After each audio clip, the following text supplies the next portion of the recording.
అందరికీ నమస్తే. Welcome to TR TV. నేను మీ తిరుపతి.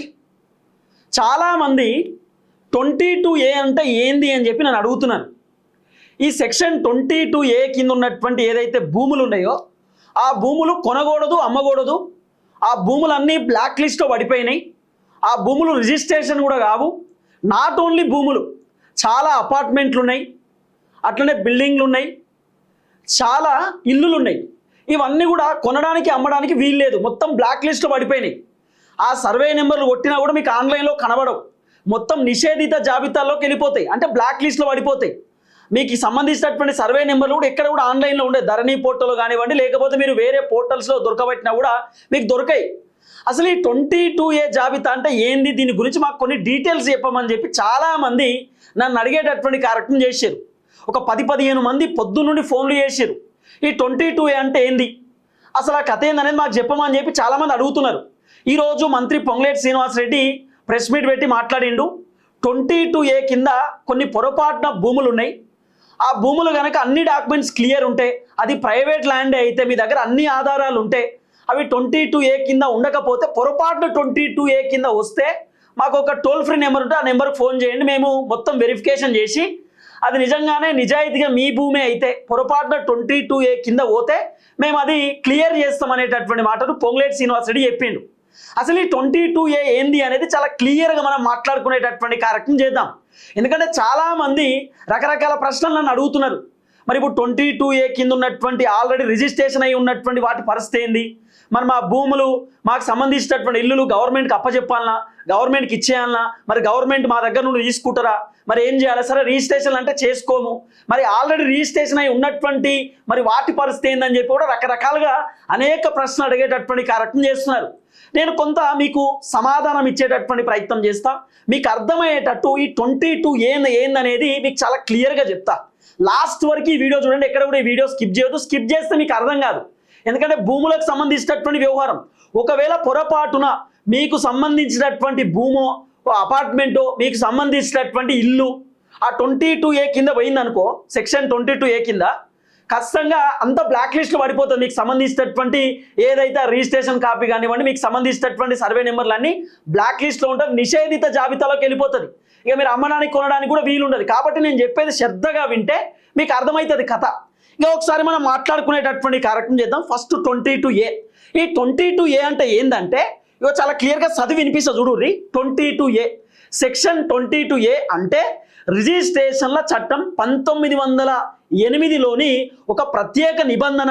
దీని ప్రకారం కొన్ని రకాల భూములు లేదా ఆస్తుల అమ్మకాలు, కొనుగోళ్లు మరియు రిజిస్ట్రేషన్లు ప్రభుత్వం పూర్తిగా నిషేధిస్తుంది. ఈ 22A అంటే ఏంటంటే 1980లో ఒక ప్రత్యేకమైనటువంటి నిబంధన ఉన్నదట. ఆ నిబంధనల ప్రకారం ఈ 22A కింద ఉన్నటువంటి ఏదైతే భూములున్నా, మీ ఆస్తులు, మీ ప్రాపర్టీస్ ఉన్నా కూడా అవి కొనడానికి అమ్మడానికి అవకాశం ఉండదు. అది కంప్లీట్ నిషేధిత జాబితాలోకి వెళ్ళిపోతుంది. నిషేధిత అంటే ఇంకా ప్రొహిబిటెడ్ అన్నట్టు. ఇక అవి కొనడానికి అమ్మడానికి లేకపోతే దానికి చూడడానికే వీలే లేదు. కంప్లీట్గా గవర్నమెంట్కి సంబంధించినటువంటి ల్యాండో లేకపోతే ఇతర వ్యవహారాలకు సంబంధించినటువంటి ల్యాండ్ కిందికి వస్తుందంటే ఒక లిటిగేషన్ ప్రాపర్టీ అన్నట్టు. ఇంకా దాని జోలికి పోకూడదు.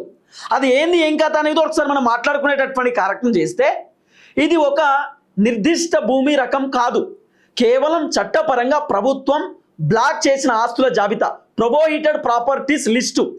ఇగో మీరు స్థలం, ఇల్లు లేదా అపార్ట్మెంట్ కొనేటప్పుడు ఆ సర్వే నెంబర్ 22A పరిధిలో ఉంటే సబ్ రిజిస్టర్ కార్యాలయ సాఫ్ట్వేర్ ఆటోమేటిక్గా రిజిస్ట్రేషన్ను నిలిపివేస్తుంది. ఒకవేళ మీరు ఏదైనా ఇల్లు కొన్నారనుకో, ఆ ఇల్లు కొన్నప్పుడు మీరు రిజిస్ట్రేషన్ ఆఫీస్కి పోతారు. రిజిస్ట్రేషన్ ఆఫీస్ పోయిన తర్వాత ఇగో మా ఇల్లు కొన్నాం, ఒక 150 గజాలు 250 గజాలు, ఇది రిజిస్ట్రేషన్ చేయండి అని చెప్పి మీరు రిజిస్ట్రేషన్ ఆఫీస్ పోయిన తర్వాత మీకు సంబంధించిన సర్వే నెంబర్ చూస్తారు. సబ్ రిజిస్ట్రార్ చూసి ఆ సర్వే నెంబర్ ఒకవేళ 22A కింద ఉందనుకో, అంటే 22A అనేది అది మొత్తం ప్రొహిబిటెడ్కి సంబంధించినటువంటి ఆ ల్యాండ్ కిందకి వస్తుంది అన్నట్టు ఆ సర్వే నెంబర్ కథ అంతా. ఒకవేళ 22A కింద ఉంటే ఇక అది కంప్లీట్ ఏదో లిటిగేషన్ ఉన్నట్టే లెక్క. అంటే గవర్నమెంట్ ల్యాండో లేకపోతే వర్క్ బోర్డ్ భూమో లేకపోతే ఇంకోటి రకరకాలుగా ఉంటుంది అన్నట్టు.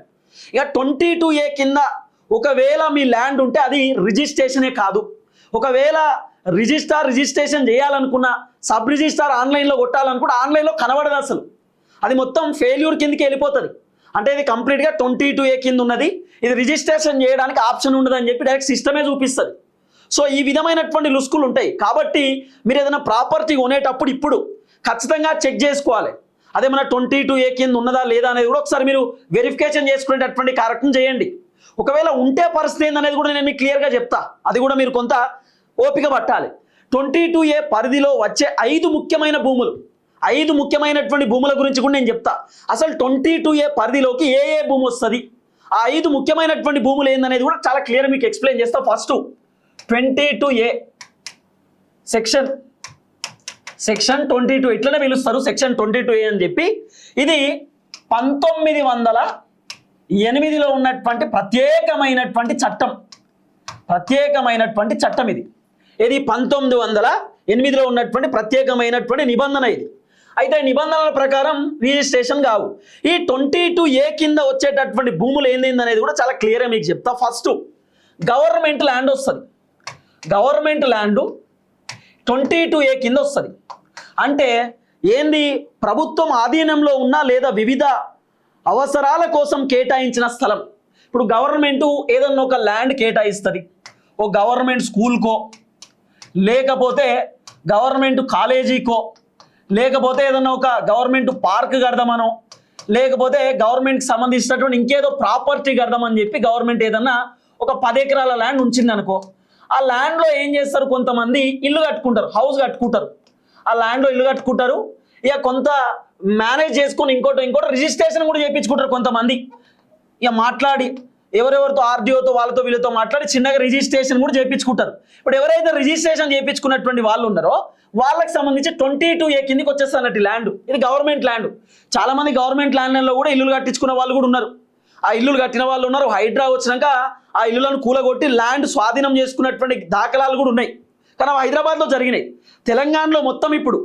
తెలంగాణలో మొత్తం గవర్నమెంట్ ల్యాండ్లో ఎవరైనా ఇల్లు కట్టిన వాళ్ళు ఉంటే, గవర్నమెంట్ ల్యాండ్ని కబ్జా పెట్టిన వాళ్ళు ఉంటే ఆటోమేటిక్ ఇప్పుడు అర్థమైపోతుంది, అవి 22A కిందకి వచ్చేస్తుంది. ఒకవేళ గవర్నమెంట్ సర్వే నెంబర్ ఉండి కూడా సర్వే నెంబర్ని మార్చుకొని ఎవరెవరైతే దందాలకు పాల్పడ్డారో అవి కూడా అర్థమైపోతుంది. ఇప్పుడు అవి కూడా 22A కిందకి వచ్చేస్తాయి. అంటే ఇప్పుడు ఈ ల్యాండ్ని ఎక్కడ కూడా రిజిస్ట్రేషన్ చేసుకోవడానికి ఆప్షన్ ఉండదు. రిజిస్ట్రేషన్ చేసుకోనికి ఆప్షన్ లేదు, అమ్ముకోనికి కూడా ఆప్షన్ లేదు. ఇప్పుడు ఎవరైతే గవర్నమెంట్ ల్యాండ్లో ఇల్లులు కట్టుకొని దొంగ పట్టాలు చేయించుకొని రిజిస్ట్రేషన్ చేయించుకున్నారో వాళ్ళకు కూడా మూడినట్టే. ఇంకా వాళ్ళు కూడా ఏం చేసేటటువంటి పరిస్థితి ఉండదు. ఇంకా గవర్నమెంట్ ల్యాండ్లో అవుట్ రైట్ ఎవరైతే ఇల్లులు కట్టుకున్నారో, గవర్నమెంట్ భూములను ఎవరైతే కబ్జాలు పెట్టిరో, గవర్నమెంట్ ల్యాండ్లో అక్రమంగా ఎవరెవరైతే దందాలు చేస్తూ ఉన్నారో అవుట్ రైట్ ఆ భూములు గవర్నమెంట్ స్వాధీనం చేసుకోవడానికి రెడీ అవుతున్నారు. ఇంకా దాంట్లో ఆప్షన్ లేదు. ఫస్ట్ మనకి గవర్నమెంట్ ల్యాండ్ చాలా క్లియర్గా మీకు అర్థమయ్యేటట్టు చెప్తున్నా. ఇంకా సెకండ్ది ఏంది, ఫస్ట్దేమో గవర్నమెంట్ ల్యాండ్, ఇంకా సెకండ్ది అసైన్డ్ ల్యాండ్. ఇంకా ఈ అసైన్డ్ ల్యాండ్ ఏంటంటే, అసైన్డ్ ల్యాండ్ పేదలకు వ్యవసాయం లేదా ఇండ్ల కోసం ప్రభుత్వం ఉచితంగా ఇచ్చిన భూములు, వీటిని ఇతరులకు అమ్మకూడదు. ఇప్పుడు అసైన్డ్ ల్యాండ్ ఉంటుంది.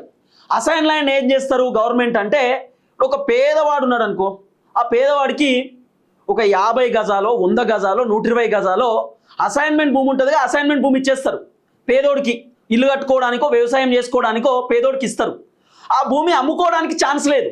ఎప్పుడు అమ్ముకోవచ్చట అంటే 20 సంవత్సరాల తర్వాత ఆ భూమి అమ్ముకోవచ్చట. ఆ భూమి 20 సంవత్సరాల తర్వాత వేరే వాళ్ళ పేరు మీద రిజిస్ట్రేషన్ చేయించవచ్చట. ఇక ప్రత్యేకమైనటువంటి అంశాన్ని కూడా తీసుకొస్తారు ఇప్పుడు గవర్నమెంట్. అసైన్మెంట్ భూములలో ఉన్నటువంటి వాళ్ళు ఎవరైతున్నారో, ఇప్పుడు కొంతమంది అసైన్మెంట్ ల్యాండ్లని కూడా గవర్నమెంట్ ఇవ్వకుంటే కూడా కొంతమంది కబ్జా పెట్టుకొని రిజిస్ట్రేషన్ చేయించుకున్నారు. ఇప్పుడు చాలా అసైన్ ల్యాండ్లు ఉంటాయి. ఆ అసైన్ ల్యాండ్లు ఏం చేసిర్రు, అప్పటి కాలంలో బీఆర్ఎస్ గవర్నమెంట్ కంటే ముందు నుండే కొంతమంది దున్నుకున్నారు, దున్నుకొని ఆ తర్వాత చిన్నగా పహానీలో ఎక్కించుకున్నారు, ఆ తర్వాత పట్టా చేయించుకున్నారు. సో అసైన్ ల్యాండ్ ఎవరెవరైతే పట్టాలు చేయించుకున్నారో ఆ భూములు కూడా 22A కిందకి వస్తాయి. ఆ 22A కిందకి వచ్చినటువంటి భూములు ఖచ్చితంగా గవర్నమెంట్కి చూపించాల్సిందే, లెక్క చూపించాల్సిందే.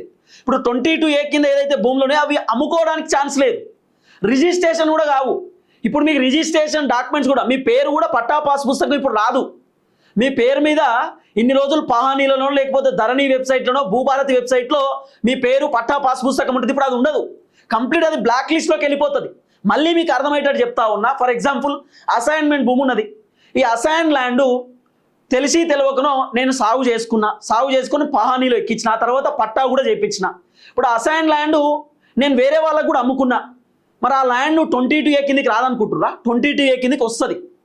ఎప్పుడు రాదంటే గవర్నమెంట్ కనుక మీకు భూమి కేటాయిస్తే రాదు. గవర్నమెంట్ మీకు భూమి కేటాయించకుండా మీరే ఆ ల్యాండ్ని దున్నుకొని మీరే రిజిస్ట్రేషన్ చేయించుకుంటే, మీరే దొంగ పట్ట పాస్ పుస్తకం చేయించుకుంటే అప్పుడు 22A కిందికి వస్తుంది. మరి ఆ 22 కిందికి వస్తే మరి ఆ ల్యాండ్ గవర్నమెంట్కి ఇవ్వచ్చా అంటే అట్లుండదు. గవర్నమెంట్ ఇచ్చుకోవాల్సినటువంటి అవసరం లేదు. ఇన్ కేస్ గవర్నమెంట్ కనుక లేదు దొంగ పట్ట పాస్ పుస్తకం చేయించింది గవర్నమెంట్ ల్యాండ్, గవర్నమెంట్ ఇయ్యకముందే కబ్జా పెట్టినని గవర్నమెంట్ భావిస్తే అప్పుడు మీకు నోటీస్ ఇచ్చి ఆ భూమిని గవర్నమెంట్ స్వాధీనం చేసుకుంటే చేసుకోవచ్చు. కానీ ఆ ఛాన్స్ లేకపోవచ్చు. ఇప్పుడు మీరు అసైన్ భూమి కనుక గవర్నమెంట్ ఇయ్యక ముందే మీరే సాగు చేసుకొని మీరే పట్టా చేయించుకుంటే ఆ ల్యాండ్ అమ్ముకోవడానికి ఛాన్స్ లేదు. ఇక మీరు రిజిస్ట్రేషన్ చేయించుకోవడానికి కూడా మీకు ఛాన్స్ ఉండదు. సో ఈ విధంగా గవర్నమెంట్ కొత్త అంశాన్ని తెరపైకి తీసుకొచ్చేటటువంటి కార్యక్రమం చేసేది. కాబట్టి ఇక అసైన్ ల్యాండ్ల విషయంలో కూడా కొంత గవర్నమెంట్ కఠినంగా ఉన్నటువంటి పరిస్థితి. అసైన్ ల్యాండ్ని కూడా ఎక్కడ కూడా రిజిస్ట్రేషన్ అయ్యే పరిస్థితి లేదు. అమ్ముకునేటటువంటి సిచ్యువేషన్ అయితే కంప్లీట్ బ్లాక్ లిస్ట్లోకి వెళ్ళిపోతుంది. ఇది రెండో అంశం. ఇక మూడో అంశం మనం మాట్లాడుకునేటటువంటి కార్యక్రమం చేస్తే మూడోది దేవాదాయ, తర్వాత వక్స్ ఆస్తులు. ఇంకా దేవాదాయకు సంబంధించి తర్వాత వక్స్ ఆస్తుకు సంబంధించినటువంటి వ్యవహారం మనం మాట్లాడుకుంటే, దేవాదాయ అంటే ఎండోన్మెంట్ భూమి. ఎండోన్మెంట్ భూమి దేవాదాయ శాఖకు సంబంధించి అంటే టెంపుల్స్కి సంబంధించినటువంటి భూములు. ఆ తర్వాత వర్క్స్ సంబంధించినటువంటి అంశం అంటే ఇప్పుడు వర్క్స్ బోర్డ్స్ ఉన్నాయి కదా, వర్క్ బోర్డ్స్ సంబంధించినటువంటి భూములు. సో వర్క్ బోర్డ్స్ సంబంధించినటువంటి భూములు కూడా రిజిస్ట్రేషన్ కావు. ఇప్పుడు చాలామంది ఏం చేస్తారంటే దేవాలయాల పక్కన ఉన్నటువంటి ఏదైతే భూములు ఉంటాయో దాంట్లో ఇల్లులు కట్టుకుంటారు, దాంట్లో షాపులు వేసుకుంటారు. అవి చిన్నగా కొంతమంది రిజిస్ట్రేషన్లు కూడా చేయించుకున్నారు.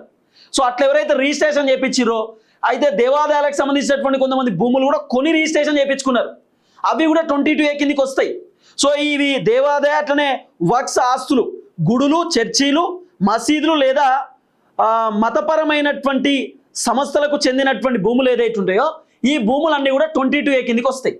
ఇంకా 22A కిందికి వచ్చినాయంటే ఇవి అమ్ముకోవడానికి ఛాన్స్ లేదు, రిజిస్టర్ చేసుకోవడానికి ఛాన్స్ లేదు, కొనడానికి కూడా ఛాన్స్ లేదు. సో ఇట్లా కూడా మీకు ఇబ్బంది అయినట్టే. కాబట్టి మీరు ఏదైనా కొనేటప్పుడు ఆచితూచి అడుగులు వేయండి. ఇష్టానుసారంగా కొంటే నడవదు. ఇప్పుడు కొన్ని వేల ఎకరాలు, లక్షల ఎకరాలు 22A కింద ఉన్నాయి. సతమతం అవుతురు, ఏం చేయాలో అర్థమవుతలేదు చాలామందికి. ఆగమాగం అవుతురు, ఒక్కొక్కరికి నెత్తి పట్టుకొని కూర్చున్నారు. అంత ఘోరమైన సిచ్యువేషన్ ఉన్నది. ఆ తర్వాత నాలుగో అంశం వచ్చేసి, ఫోర్త్ అంశం వచ్చేసి సీలింగ్ ల్యాండ్.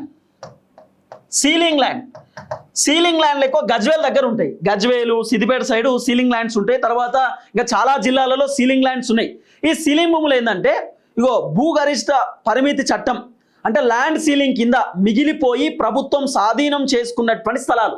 ఇప్పుడు సీలింగ్ ల్యాండ్లో కూడా చాలామంది ఇంకా వ్యవసాయం చేస్తూనే ఉన్నారు. సీలింగ్ ల్యాండ్లో చాలామంది ఇంకా పంట పండిస్తూనే ఉన్నారు. సో ఈ సీలింగ్ ల్యాండ్లు ఏదైతున్నాయో ఇవి కొనడానికి అమ్మడానికి ఆప్షన్ లేదు. ఇప్పుడు ఫర్ ఎగ్జాంపుల్ మీకు చెప్తా. ఇప్పుడు ఈ సీలింగ్ ల్యాండ్ ఉంది కదా, సీలింగ్ ల్యాండ్లో మీరు వ్యవసాయం చేసుకోవచ్చు. అంటే మరి గవర్నమెంట్ మీ దగ్గర నుండి భూమి తీసుకునే అన్ని రోజులు మీరు వ్యవసాయం చేసుకోవచ్చు. కానీ ఈ ల్యాండ్కి ఒక పట్టా పాస్ పుస్తకం అనేది ఉండదు. ఈ ల్యాండ్ మీ సొంతమా అని చెప్పడానికి ఆప్షన్ కూడా ఉండదు. ఎందుకంటే ఏ వెబ్సైట్లో కూడా, ధరణిలో అయినా ఎక్కడైనా కూడా ఈ సీలింగ్ ల్యాండ్లకు సంబంధించినటువంటి ఓనర్ ఉండరు. సీలింగ్ ల్యాండ్ సంబంధించిన ఓనర్ కొంతమంది తెలిసిగా ఉంటారు, తెలియక ఉంటారు. కానీ సీలింగ్ ల్యాండ్ అని ఒకవేళ ఉంటే ఆ ల్యాండ్ రిజిస్ట్రేషన్ కాదు. మీరు ఎంఆర్ఓ ఆఫీస్ పోయినా, ఎంపీడీ ఆఫీస్ పోయినా, లేకపోతే మీరు ఆర్డీఓ ఆఫీస్ పోయినా, లేకపోతే మీరు కలెక్టర్ ఆఫీస్ పోయినా, మీరు సెక్రటేరియట్కి వచ్చినా, వ్యవసాయ శాఖ అధికారులను కలిసినా, రెవెన్యూ అధికారులను కలిసినా హైలీ ఇంపాసిబుల్. సీలింగ్ ల్యాండ్లు ఎక్కడ కూడా రిజిస్ట్రేషన్ కావు, అయ్యే పరిస్థితి లేదు. సీలింగ్ భూములు అంటే కంప్లీట్ గవర్నమెంట్ ఆ ల్యాండ్ని ఆక్యుపై చేసుకుంటారు, స్వాధీనం చేసుకుంటారు. అంటే సీలింగ్ భూములు అంటే గవర్నమెంట్ హ్యాండ్ ఓవర్లో ఉన్నటువంటి భూములు. సరే, ఇప్పుడు కొంతమంది సాగు చేసుకుంటున్నారు. ఎప్పుడు గవర్నమెంటు దృష్టికి రానంత వరకు, అంటే గవర్నమెంటు కీలకంగా డిసిషన్ తీసుకోనంత వరకు, గవర్నమెంట్ ఒకవేళ సీలింగ్ భూములను స్వాధీనం చేసుకుంటే అప్పుడు భూములు ఇచ్చేయాల్సిందే, వేరే ఆప్షన్ లేదు. ఒకవేళ సీలింగ్ భూములు అంటే కొంతమంది జెన్యున్గా కొంటారు ల్యాండ్, ఏది పట్టా పాస్ పుస్తకాలు కరెక్ట్ ఉండి ఎప్పటి నుండో నిజాయితీగా కొంటారు, ఎప్పటి నుండో పట్టా పాస్ పుస్తకాలు ఉండి ఈ మధ్య కాలంలో ఆ భూములు కనుక సీలింగ్ భూముల లెక్క పడితే, లేకపోతే 22A కింద పడితే, పొరపాటున ఒకవేళ 22A కింద భూములు కనుక వస్తే అప్పుడు మీ దగ్గర నిజాయితీగా అన్ని డాక్యుమెంట్స్ ఉంటే అప్పుడు 22A అనేటటువంటి సెక్షన్ని తీసేస్తారు. 22Aని తీసేసి ఆ భూమి మళ్ళీ మీ పేరు మీద రిజిస్ట్రేషన్ చేస్తారు. లేదు ఆ భూములు 22A కిందనే ఉండి మీరు కనుక అవి రిజిస్ట్రేషన్ చేయించుకొని దొంగ పట్ట పాస్ పుస్తకాలు చేపిస్తే మాత్రం ఆ భూములు గవర్నమెంట్ ఖచ్చితంగా బ్లాక్ లిస్ట్లో పెడతారు. ఇది చాలా కీలకమైనటువంటి అంశం. ఇంకా ఐదో అంశం వచ్చేసి కోర్టు వివాదాల్లో ఉన్నటువంటి భూములు. అంటే కోర్టు వివాదాల్లో అంటే ఏంది? ఇప్పుడు ఏంది కోర్టు వివాదాల్లో అంటే? కోర్టు కోర్టు జప్తులో ఉన్నా లేదా రిజిస్ట్రేషన్ చేయకూడదని కోర్టు స్టే ఇచ్చినటువంటి భూములు. అంటే ఇప్పుడు కోర్టు ఏం చేస్తారంటే కొన్ని భూములు జప్తు చేసుకుంటారు.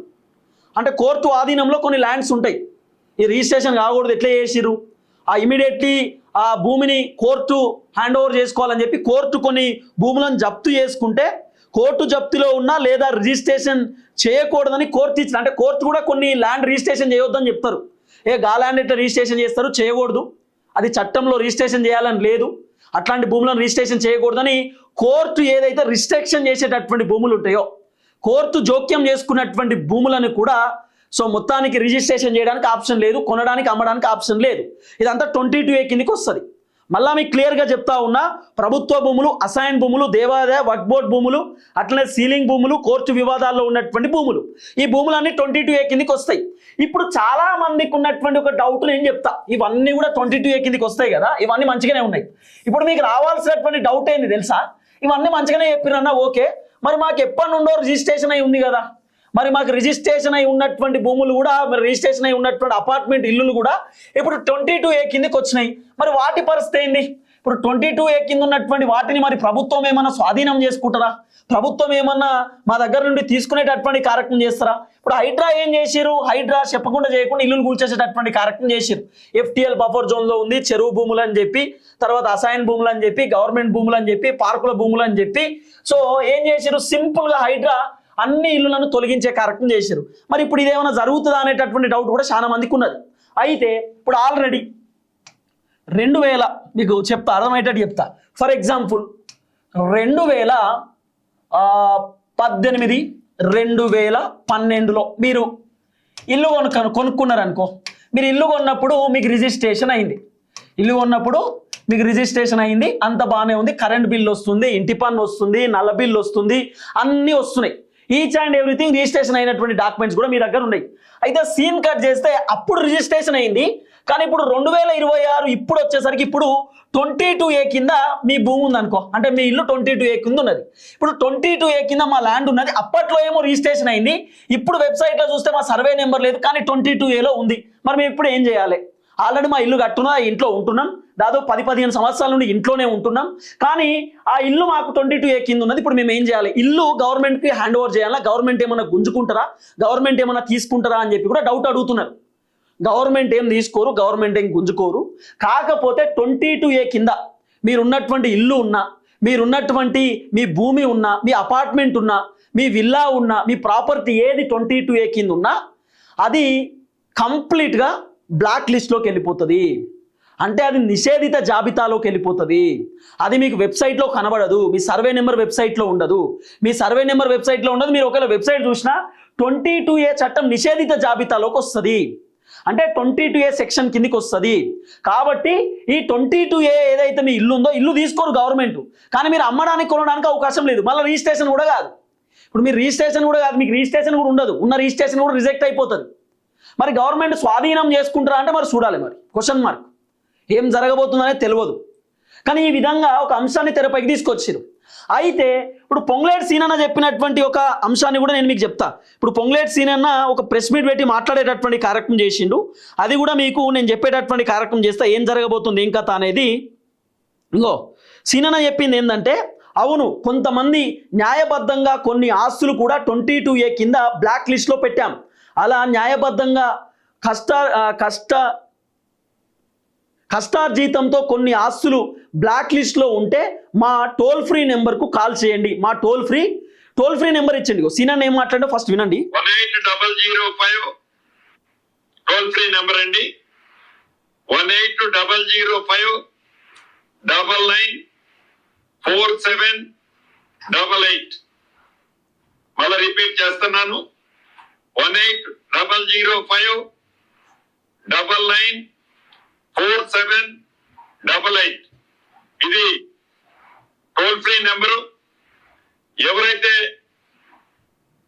న్యాయబద్ధంగా వారి కష్టార్జితంతో సంపాదించుకున్న ఆస్తులు ఉన్నాయో, నేను కూడా చూశాను, కొంతమంది మీడియా మిత్రులు చెప్పి రాసిన దాన్ని చూశాను.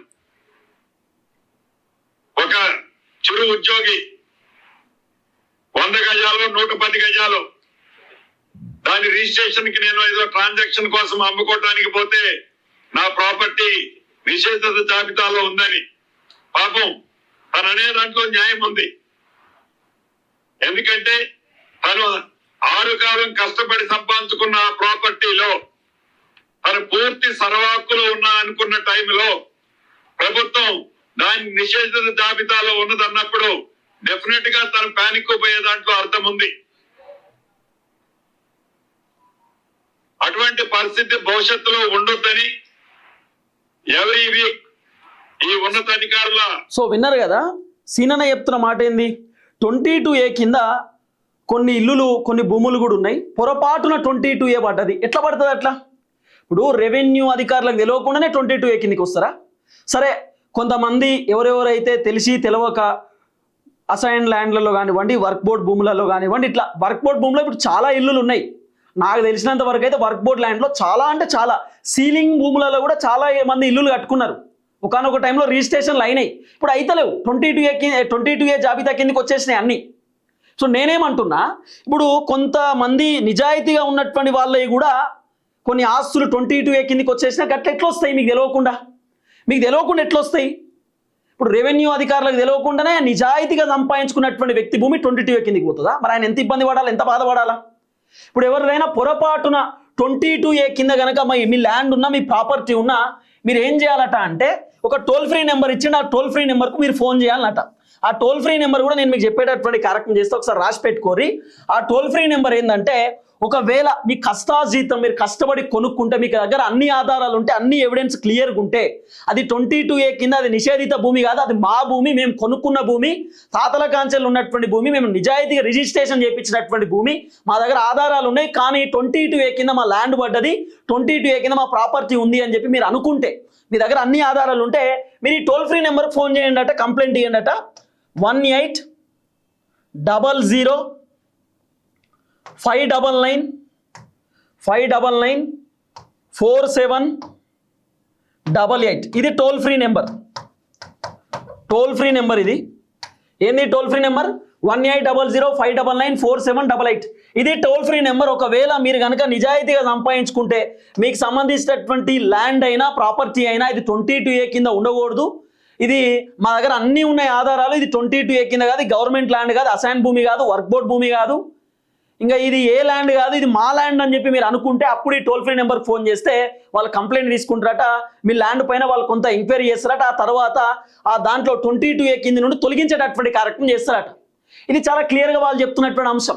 కాబట్టి ఇప్పుడు మీరు చేయాల్సింది ఏం తెలుసా? ఫస్ట్ ఒకసారి ఆన్లైన్లో ధరణి పోర్టల్లో, భూభారతి పోర్టల్లో ఓపెన్ చేసి దాంట్లో చూసుకోండి, లేదా మీ సేవకి వెళ్ళి మీ సేవలో మీ ల్యాండ్ వెరిఫికేషన్ చేసుకోండి. అది 22A కింద ఏమైనా ఉన్నదా ఏంది అనేది. ఒకవేళ 22A కింద ఉంటే ఏం చేయాలనేది ఫర్దర్గా మీరు ఒకసారి కలెక్టర్ ఆఫీస్కి వెళ్ళి అడిగేటటువంటి కార్యక్రమం కూడా చేయండి. మ్యాక్సిమం నాకున్న సమాచారం అయితే ఏం చేయనీకి లేదట. మరి ఏమైనా కొత్త చట్టం తీసుకొస్తారేమో. మరి 22A కింద ఉన్నటువంటి భూములను ఎట్లా రిజిస్ట్రేషన్ చేయాలా, ఏం చేయాలనేది మరి కొత్త ఏమైనా చట్టం తీసుకొస్తే చెప్పలేము.